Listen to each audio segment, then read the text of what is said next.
What up, my fellow NBA lovers? This is your guy Marcellus Ease, and before I get to my NBA quick hits, I'd like to provide you with a mega list of movies, documentaries, some dope shit to put you on to get you through this boring ass quarantine. So you guys check out the link below. Now, if you like me, you're waiting for the NBA to start back up, trying to get some entertainment value while going through this quarantine, but I like to talk about some of the opportunities the quarantine does present to the NBA, as Mark Cuban talked about starting the NBA on a permanent basis on Christmas. And I believe that this will be a great opportunity for NBA to actually test run starting the season on Christmas on a more permanent basis.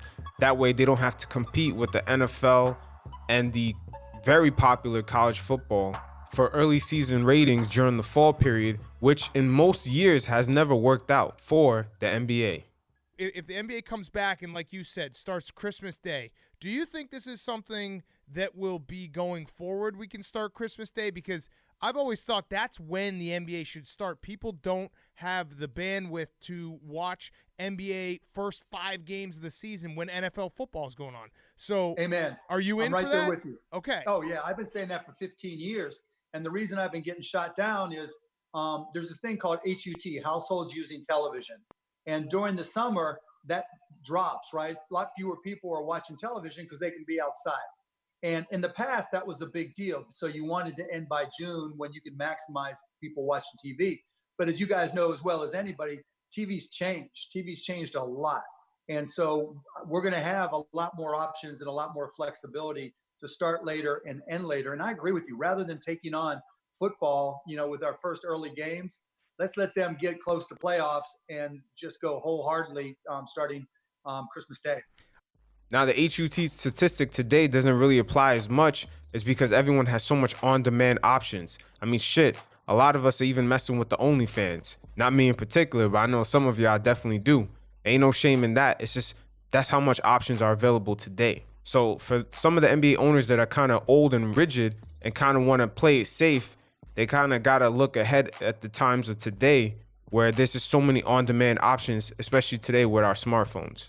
Now, speaking of old and rigid NBA owners, they did a 12-part documentary called Blackball on former NBA owner Donald Sterling. Now, when you have a lot of hate in your heart, it's sometimes because you hate yourself. And it was shocking to find out that Donald Sterling didn't even want white NBA players on his team. Now, Doc Rivers spoke about this, and it almost cost him his reputation, as they didn't want JJ Redick on the team. And you guys check it out. JJ agrees. I jump on a plane, I fly back to Orlando, and I get a call from Andy Roser. Says, hey, the deal's off. I said, what do you mean the deal's off? Donald doesn't like white players. And I said, excuse me? Donald Sterling said no. I said, well, we've already agreed. So I'm in the garage in the Orlando airport, Ernie.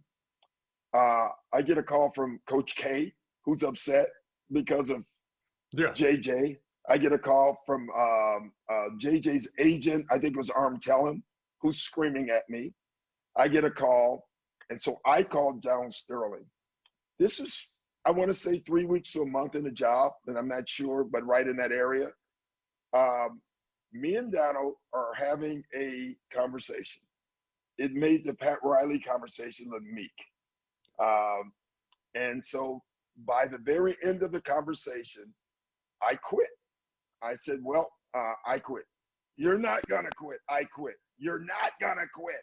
This is Donald Sterling on the phone. I said, I will not let you ruin my reputation. Not going to happen. It will never happen.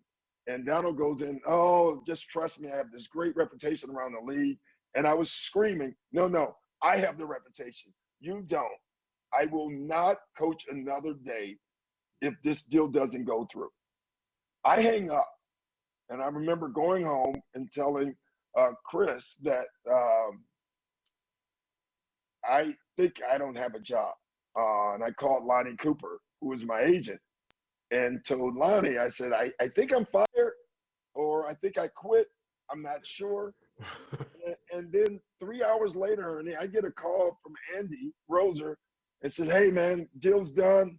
Donald's all in.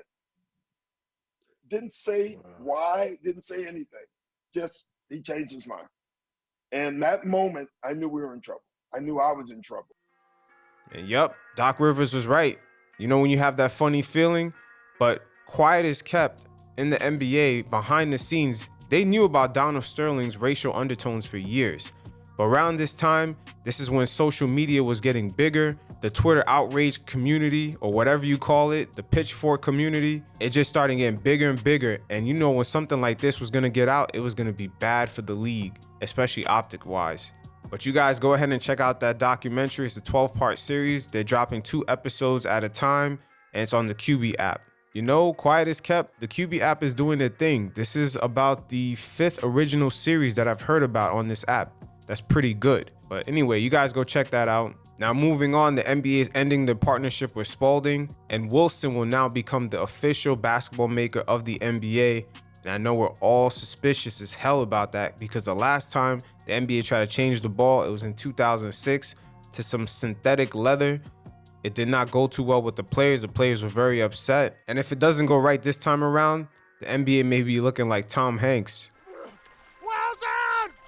Wilson! I'm sorry! I'm sorry, Wilson! Wilson, I'm sorry! Wilson! Wilson! Now the NBA assured players and fans that the ball will have the same feel and texture. Now for me, that's very questionable.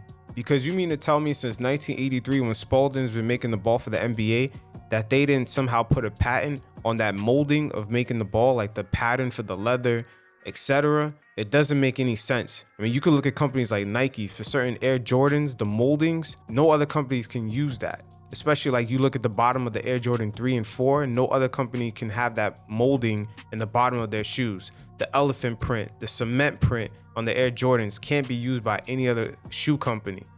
So, and those are just patterns. You look at the elephant print, it's just a pattern. The safari print from Nike is just a pattern. No other companies can use those patterns. So you mean to tell me the molding that they didn't put a patent on it? I find that very hard to believe. So saying that the ball is going to be exactly the same, we'll see. I'm very iffy about that. And plus you also have to look at the way the ball's getting broken into. Like you can't just take a fresh ball and use it.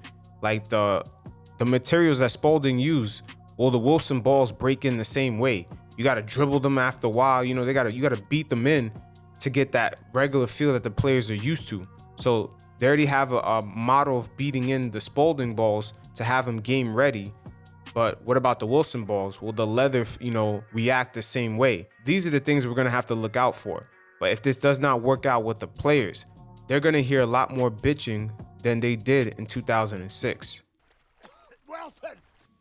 And that's that. And I'd like to say rest in peace to Jerry Salone, legendary Utah Jazz coach, coached 2 Hall of Famers, Karl Malone and John Stockton.